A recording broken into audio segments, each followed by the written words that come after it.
Everyone. This is going to be a pretty short video since this is our final week and you are turning in your portfolio. So you are nearly at the finish line. So great work all semester. You're almost there. In this video, I'm going to go over what you're doing this week in terms of turning in your portfolio. Okay, so before you turn in your portfolio, you're going to need to repeat the Inquiry Project Portfolio Checklist. So in your revision plans from last week, I heard from a lot of you that you found this really helpful. It's going to be even more helpful to do it again to make sure that everything you've got there on this checklist is checked off and in your portfolio and that you are doing all these things. Okay, so please make sure that you do that again. Even though you've done it before, it's not going to hurt to do it again, just to double check that you've got everything and that anything you needed to work on between last week and now you have done. Okay, so your Inquiry Project Portfolio, as you know by now, will include your reader's guide, your projected inquiry, and the afterword. Okay, so what that means is you have all of these sections in your ebook, okay, in this order. And to turn in your portfolio,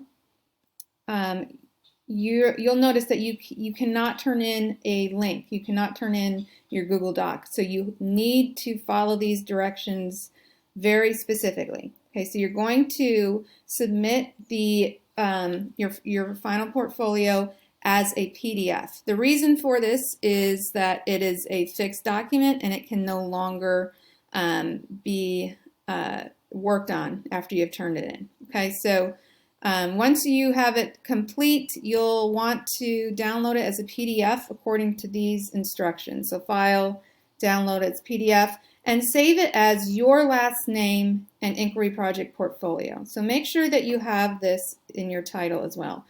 You don't want to just call it a reader's guide because the reader's guide is part of your overall portfolio. Okay, and then you will upload that PDF file to this assignment. You will not be able to make any changes once you have turned in your PDF. So just like when you turn in a final, you've taken the test, you can't go back and make any changes. So please make sure that you've got everything in place, that you are downloading it correctly, and really important to turn it in on time, so by 5 p.m.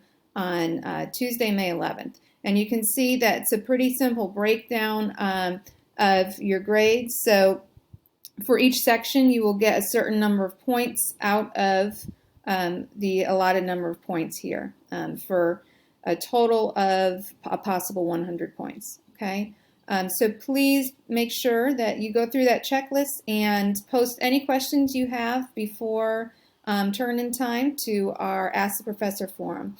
I've really enjoyed having you all in class, and I wish you all the best in the rest of your finals, and I hope you all have a great summer. Again, please reach out if you have any questions.